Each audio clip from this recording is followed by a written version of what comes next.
धुरंधर movie जब शुरू होती है तो सिल्वर स्क्रीन पर सबसे पहले आपका स्पेशल क्रेडिट कहा जाता है, लिख कर आता है। मुझे बहुत अच्छा लगता है, एक फौजी का नाम आता है, एक अकेला फौजी धुरंधर में मैं हूं, उसका नाम आता है। तो सर, धुरंधर के पीछे की असली कहानी क्या है? एक इंडियन आर्मी का कर्नल कैसे धुरंधर तक पहुंचा? आपका जैसे क्या है कि जब बॉलीवुड में आप काम करते हो तो आपका नाम बोलता है, आपका मतलब कोई ऐसे रेज्यूमे नहीं घूमता कि आप एक रेज्यूमे लेके पब्लिक के पास जा रहे हो। आपका नाम बोलता है, सारे प्रोड्यूसर्स को, सारे एग्जीक्यूटिव प्रोड्यूसर्स को पता होता है आपके बारे में, डायरेक्टर्स को पता होता है आपके बारे में। आप क्योंकि जब आप सेट पर जाते हो, मैं एक अकेला फौजी होता हूँ सेट पर, तो मैं अपनी सेना को दर्शाता हूँ। जो मेरा वहाँ लोगों से मिलना, उठना, बात करना, काम सिखाना, वो मेरे कर्नल भूपेंद्र शाह ही नहीं बोलता, वो इंडियन आर्मी बोलती है। जिन्होंने इस पिक्चर को भांप लिया कि हमारे साथ इतने साल तक हमें कितना बेवकूफ़ बनाया जा रहा था, हमारी जो पुरानी सरकार थी, जो कांग्रेस पार्टी थी, किस तरह उन्होंने हमारे आंखों में मिट्टी डोल के रखी हुई थी। जय हिंद साथियों, आज सैनिक वेलफेयर न्यूज़ के मंच पर आपकी मुलाकात होने जा रही है एक ऐसे धुरंधर सैन्य अधिकारी के साथ जिनकी 3 पीढ़ियां लगातार मां भारती की सेवा करती आ रही हैं और आपने लगभग 3 दशकों तक पीस से लेकर फील्ड तक, काउंटर इंसर्जेंसी से लेकर युद्ध के मैदान तक, एक सामान्य सोल्जर से लेकर ब्लैक कैट कमांडो तक बड़ी ही बखूबी से अपना रोल निभाया है। तो साथियों, मैं स्वागत करता हूं आज के इस खास एपिसोड में वेटरन अचीवर अवार्ड से सम्मानित कर्नल भूपेंद्र शाही जी का। सर, आपका बहुत बहुत हार्दिक अभिनंदन है। धन्यवाद आपका कैप्टन साहब, मुझे बहुत अच्छा लग रहा है आपके साथ आके, और आपका जो आपने ये शो इस मुकाम पर पहुंचा दिया है, और जो आप हमारे सैनिक वेलफेयर न्यूज़ के लिए सैनिकों की सेवा कर रहे हैं। आपने खुद इतनी फ़ौज में अपनी 35 साल नौकरी करके फिर भी अभी भी आप लगे हुए हैं, मुझे बहुत अच्छा लग रहा है। मैं तो वॉलंटियर होकर आपके पास आया हूँ। Thank you sir, thank you sir. मैं बहुत कुछ पूछना चाहता हूँ आपसे, लेकिन सोच रहा हूँ कि शुरू कहाँ से करूँ। एक फाइल होती है डॉक्यूमेंट्स की, उसमें लेटर आते हैं, लगते रहते हैं, लेकिन जो सबसे ऊपर लेटेस्ट लेटर होता है वो सबसे ऊपर होता है। सही बात है भाई, सही बात है। Part 2 order. जी सर। हाँ। और आज आपके कॉन्टेक्स्ट में जो सबसे लेटेस्ट है वो है धुरंधर। Yes, great film. तो धुरंधर मूवी जब शुरू होती है तो सिल्वर स्क्रीन पर सबसे पहले आपका स्पेशल क्रेडिट कहा जाता है, लिख कर आता है। मुझे बहुत अच्छा लगता है, एक फौजी का नाम आता है, एक अकेला फौजी धुरंधर में मैं हूँ, उसका नाम आता है। बहुत अच्छा लगता है कि एटलीस्ट मैं अपनी सेना के लिए एक ऐसा पहचान बन गया कि सब पहचानते हैं अब मुझे। तो सर, धुरंधर के पीछे की असली कहानी क्या है? एक इंडियन आर्मी का कर्नल कैसे धुरंधर तक पहुंचा? पहले तो आपका बहुत बहुत धन्यवाद, और आपके व्यूअर्स का भी बहुत बहुत धन्यवाद, जो कि आपने मुझे मौका दिया आपसे मिलने का, और इस चैनल पे मुझे बुलाया गया। बहुत अच्छा लगा आपसे मिलके, आपके बेटे से मिलके। आपके क्रूज़ अच्छे बच्चे हैं, कितनी मेहनत कर रहे हैं, एंड आपने ये सब्जेक्ट चुना, आपने अपने इस घर के अंदर रह के इतनी अच्छी सैनिकों की रिटायरमेंट के बाद भी आप सेवा कर रहे हैं, मुझे बहुत अच्छा लगा। मैं साहब अब आपसे वार्तालाप कर ही रहा था, तो धुरंधर मेरा 9वां प्रोजेक्ट था। मैं 2019 से मतलब जब सेना में था 2017 से बॉलीवुड से जुड़ गया था, लेकिन 2019 से जब मैंने प्रीमेच्योर रिटायरमेंट ली तब मैं जुड़ गया था इसके साथ। तो धुरंधर ऐसा ही आपका जैसे क्या है कि जब बॉलीवुड में आप काम करते हो तो आपका नाम बोलता है, आपका मतलब कोई ऐसे रेज्यूमे नहीं घूमता कि आप एक रेज्यूमे लेके पब्लिक के पास जा रहे हो। आपका नाम बोलता है, सारे प्रोड्यूसर्स को, सारे एग्जीक्यूटिव प्रोड्यूसर्स को पता होता है आपके बारे में, डायरेक्टर्स को पता होता है आपके बारे में। आप क्योंकि जब आप सेट पर जाते हो, मैं एक अकेला फौजी होता हूँ सेट पर, तो मैं अपनी सेना को दर्शाता हूँ। जो मेरा वहाँ लोगों से मिलना, उठना, बात करना, काम सिखाना, वो मेरे कर्नल भूपेंद्र शाह ही नहीं बोलता, वो इंडियन आर्मी बोलती है। तो इसीलिए मैं अपना 120% या 200% काम देता हूं, जो कि मेरी फौज की इज्जत बनी रहे।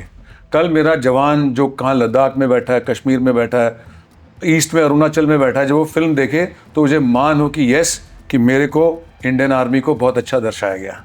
सो इसी तरह एक मेरे साथी थे जिनका नाम है राहुल गांधी, जो इसमें एग्जीक्यूटिव प्रोड्यूसर का काम किया। मैं आपके साथ फोटो भी दिखाऊंगा उनकी, लोगों को कंफ्यूजन ना हो कौन से राहुल गांधी थे। वो गुजराती राहुल गांधी है। तो उन्होंने मुझे अप्रोच किया था, तो उस टाइम धुरंधर का नाम बताया था, मुझे छोटी छोटी बता दी थी कहानी ऐसी ऐसी होगी, तो आपसे ये मदद चाहिए हमको। तो मैंने कहा हाँ मैं काम करूंगा। आदित्य धर डायरेक्टर थे। जब उन्होंने आदित्य धर का नाम लिया, राहुल गांधी के बोलने से ही मैं यस करती थी, लेकिन जब आदित्य धर का नाम लिया तो मुझे और अच्छा लगा, बिकॉज उनकी हमने उड़ी फिल्म देखी थी। उन्होंने बहुत ही खूबसूरत काम किया था और एक फौज को बहुत अच्छा दर्शाया था, और फौज की ज़िंदगी के पीछे क्या होता है, एक सैनिक के पीछे परिवार कैसे रहता है, कैसे एक शहीद होता है, उनके बच्चों पे क्या इफेक्ट पड़ता है, वो सब दर्शाया गया था। तो मैं इस तरह उस फिल्म में जुड़ गया था। तो मैंने उसकी स्क्रिप्ट में काम किया, मैंने उनके लिए डेटा इकट्ठा करके लाया, जैसे MHA में गया, MOD में गया, मिलिट्री इंटेलिजेंस दफ्तर गया, जो ये सारे वार्तालाप हुए थे। जैसे मैं NSG का हूँ, मेरी खुद की यूनिट 26/11 में ऑपरेशन किया था, जिसमें मेरे से जूनियर ऑफिसर थे मेजर उन्नी कृष्णन, जो मेरी स्क्वाड्रन जिन्होंने मेरे से ही टेक ओवर किया था, वो शहीद हुए थे। तो ये सब डेटा लेके हमने, फिर हमारा काम होता है कि प्रोड्यूसर, स्क्रिप्ट राइटर, डायरेक्टर को देना। फिर ये एक स्टोरी राइटर जो होते हैं, जो अच्छे लेखक होते हैं, वो लिखते हैं कहानी। तो यहाँ से शुरू हुआ। फिर मैंने इनके साथ लोकेशन सेलेक्ट की, रेकी करने गया। फिर एक जब हमजा को हम पाकिस्तान में भेजते हैं, उसके लिए एक Mi-17 की रिक्वायरमेंट आई थी। तो फिर मैंने एयरफोर्स से लाइसेंस किया, एयर हेडक्वार्टर गया, 2-3 चक्कर मेरे लगे, उनको स्क्रिप्ट दिखाई कि ऐसे ऐसे हमें एक किरदार के लिए हमको Mi-17 चाहिए, तो वो मैंने दिलवाया। हमने उसकी शूटिंग लद्दाख में की। तो इस तरह मैं इस प्रोजेक्ट में जुड़ गया था और मुझे बहुत अच्छा सपोर्ट मिला, और डायरेक्टर साहब ने मेरी काफ़ी बातें मानी, जो मैं बताता था उसको वो मानते थे, और बहुत इज्जत से मेरे आइडियाज़ लेके उन्होंने दर्शाए। तो यहाँ मैं धुरंधर से जुड़ गया और काफ़ी सारा काम किया। जो भी डोमेस्टिक शूटिंग हुई थी मेरी, उसमें मैं इन्वॉल्व था, लेकिन मैं जैसे थाईलैंड में उन्होंने लियारी बनाया था, मैं वहाँ नहीं गया था।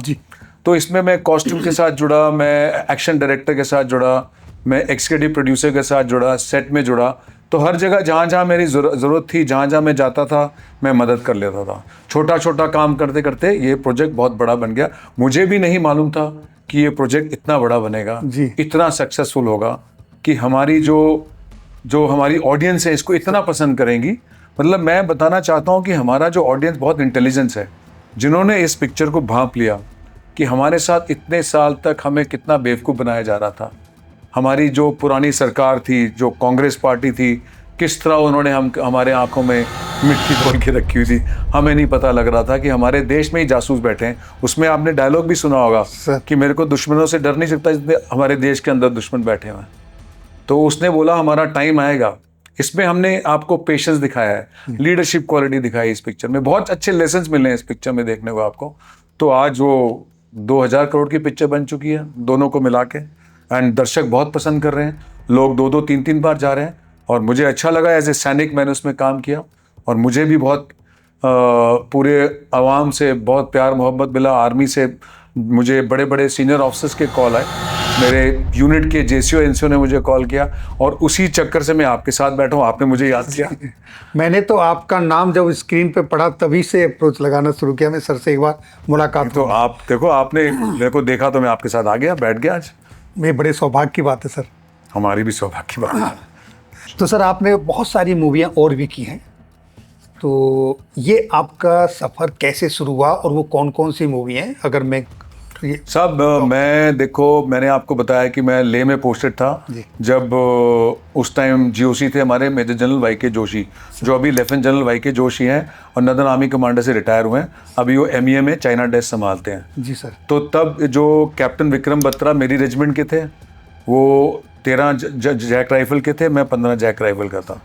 तो उनके साथ उनको मैं जानता था। जब वो शहीद हुए तो उनका भाई के साथ मेरी अच्छी दोस्ती होगी। उनका भाई वो जुड़वा भाई था जी। तो ये हमारे पास कारू आए थे, हम थे कारू, जो कि हमारा डिव हेडक्वार्टर था वहाँ पर सर।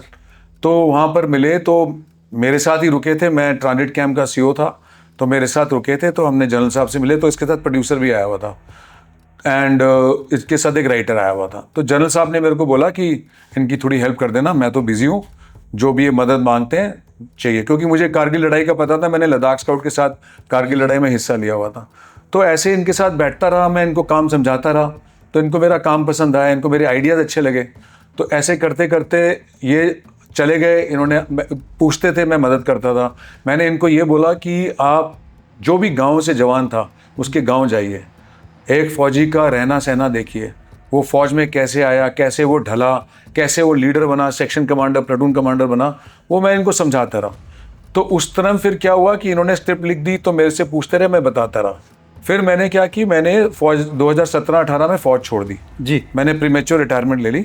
एंड और मैं लकीली एक ऐसी कंपनी में काम कर रहा था जो टूरिज्म थी, कॉक्स एंड किंग्स में काम कर रहा था। जी सर। तो कॉक्स एंड किंग में मैं वहीं ले पोस्टेड था। जब इनकी परमिशन मिल गई, उस टाइम जनरल जोशी ने इनको परमिशन दिलवा दी थी, तब वो नदन आर्मी कमांडर बन चुके थे। सर। तो 2019 में हमने इसकी शूटिंग शुरू की थी, जुलाई अगस्त में। तो मैं इसका जो पूरा फौज का हिस्सा था वो मैं संभाल रहा था एज ए मिलिट्री कंसल्टेंट। मुझे नहीं मालूम है मिलिट्री कंसल्टेंट क्या होता था। मैं उस प्रोजेक्ट में जुड़ा और मैं इनको फिर क्योंकि मैंने लद्दाख में 8 साल नौकरी की हुई है सर। मैंने द्रास, कारगिल, बटालिक, तुर्तुक, सियाचिन बेस कैंप, नुब्रा सब देखा हुआ था, पूरा एरिया पूरा देखा हुआ था। तो मैं जब इन्होंने बोला कि किस तरह करना है, तो मैंने बोला हम कारगिल चलते हैं और वहाँ पे ऐसे ऐसे इलाके में जो कैप्टन विक्रम बत्रा शहीद ने पहाड़ियाँ पकड़ी थी उसके मुताबिक मैं आपको दिखा दूंगा, आप कर लेना। और सिर्फ मैं, डायरेक्टर और प्रोड्यूसर चले गए और हम काफ़ी पैदल चलते थे। जो कारगिल के पीछे कुंभातांग रेंजेस हैं, हमने वहाँ काफ़ी रेकी की और डायरेक्टर साहब को लोकेशन पसंद आ गई। और वहीं फिर हमने लोगों से वार्तालाप करके इनका रहने का बंदोबस्त हो गया। कुछ फौज ने मदद कर दी, कुछ वहाँ होटल्स बन गए थे, पहले नहीं थे अब होटल्स बन गए थे। जी। तो इसी तरह हमने फिर वहाँ शूट किया। हमने कम से कम करीब 50 दिन की वहाँ शूटिंग की। उसी में हमने कश्मीर दिखाया, उसी में हमने सोपोर दिखाया, उसी में हमने कारगिल की लड़ाई दिखाई। तो उस फिल्म के साथ मैं जुड़ गया। तो जहाँ जहाँ मेरी ज़रूरत होती थी मैं काम करता था। जो मुझे गलत लगता था मैं डायरेक्टर साहब को बताता था कि गलत है, इसको ऐसे दर्शाना चाहिए, इसको ऐसे दर्शाना चाहिए। मैंने स्क्रिप्ट में काम किया, मैंने डायलॉग में काम किया। उसमें सिद्धार्थ मल्होत्रा का एक डायलॉग का है, we in the army live by chance, love by choice and If you're a Fauji, then you live by chance, love by choice, and kill by profession. वो मेरा दिया हुआ डायलॉग है। इस तरह काफ़ी डायलॉग्स थे जो मैंने दिए। और मैंने शूटिंग करने से पहले इनको कुछ मेरे पास फोटोग्राफ थी कारगिल की लड़ाई की, वो मैंने दिखा दी थी कि हम अटैक कैसे करते हैं, असॉल्ट कैसे करते हैं, क्या तरीका होता है, वो बता दिया था। तो वही फिर उसके साथ जब एक्शन डायरेक्टर था, स्टंट डायरेक्टर था, जो आपके ये होते हैं कॉस्ट्यूम डिज़ाइनर थे, ये सब के साथ मैंने काम किया। मैंने सबको समझाया कैसे कैसे करना है।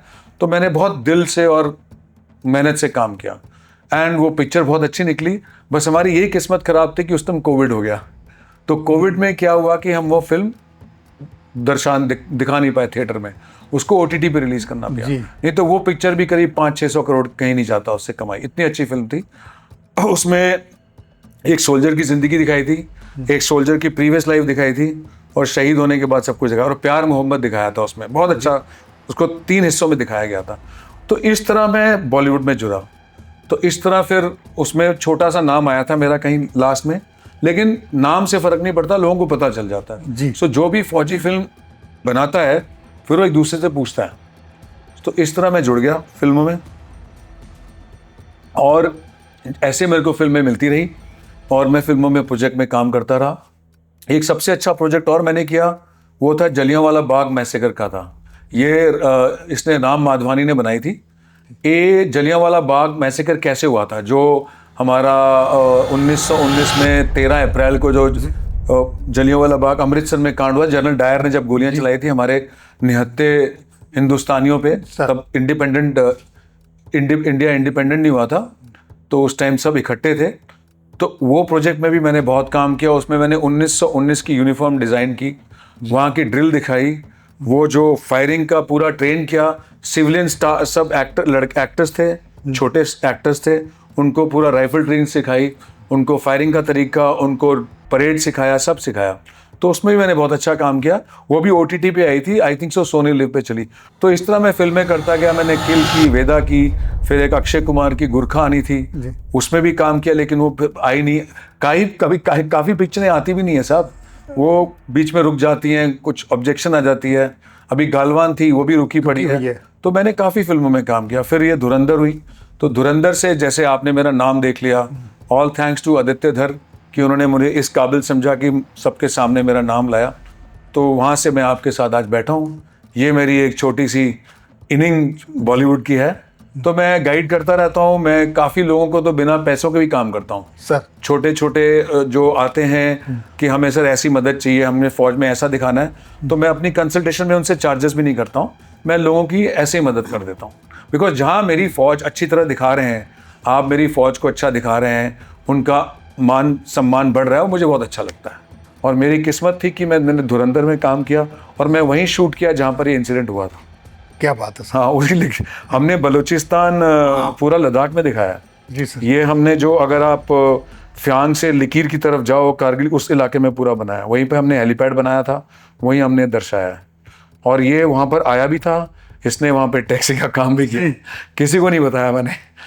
तो ये सब भी चीज़ें जो लोगों को नहीं पता, सिविलियंस को नहीं पता जी जी। कि एक कितना मुश्किल काम होता है एनएसजी कमांडो को बनाने में। बहुत दिक्कतें आती हैं, बहुत टफ ऑर्गेनाइजेशन है, और इसमें दिलदार लड़के ही जाते हैं जिनमें जोश और जुनून होता है। और जब आप पास आउट होते हो तो आपको एक बलिदान दिया जाता है जो आपकी छाती पे लगता है, जो आप जिंदगी भर लगा सकते हो। मैं अभी भी लगा सकता हूँ। सो बलिदान, ये आपने देखा होगा, ये बलिदान हमने धुरंधर में भी दिखाया है। ओके। जब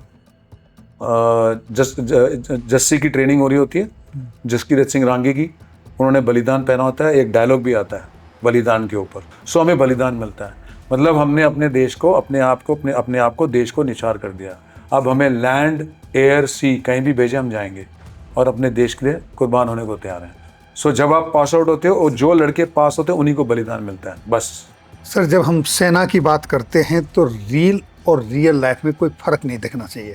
बिल्कुल। चाहे वो यूनिफॉर्म हो, चाहे वो एक सैनिक का व्यवहार हो, चाहे वो चेन ऑफ कमांड हो, इस पर आप कैसे काम करते हैं? देखो, मैंने जैसे बताया कि जैसे ही स्क्रिप्ट आती है मैं उस टाइम जुड़ जाता हूँ। जो भी अच्छा प्रोड्यूसर डायरेक्टर है जो अपना काम समझता है, वो उसी टाइम मेरे को इन्वॉल्व कर लेता है।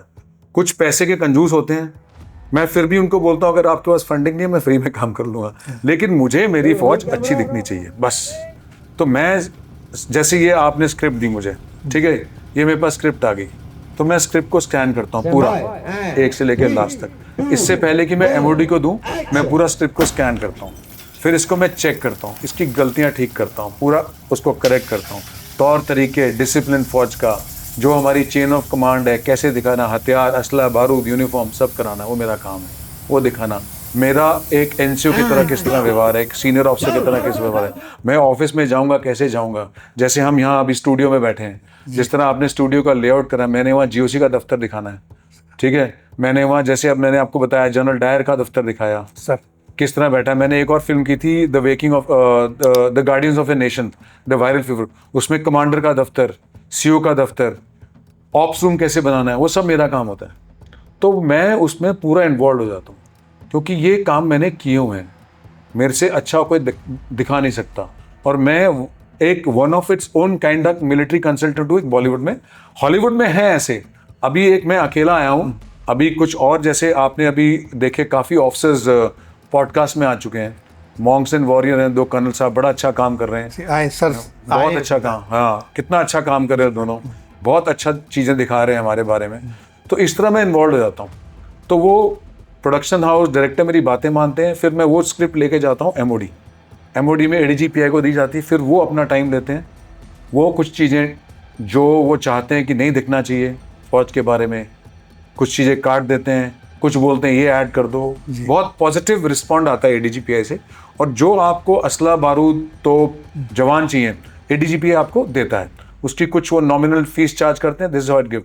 सो ये मेरा रोल होता है, रियल को रील में कैसे कन्वर्ट, इज माय जॉब।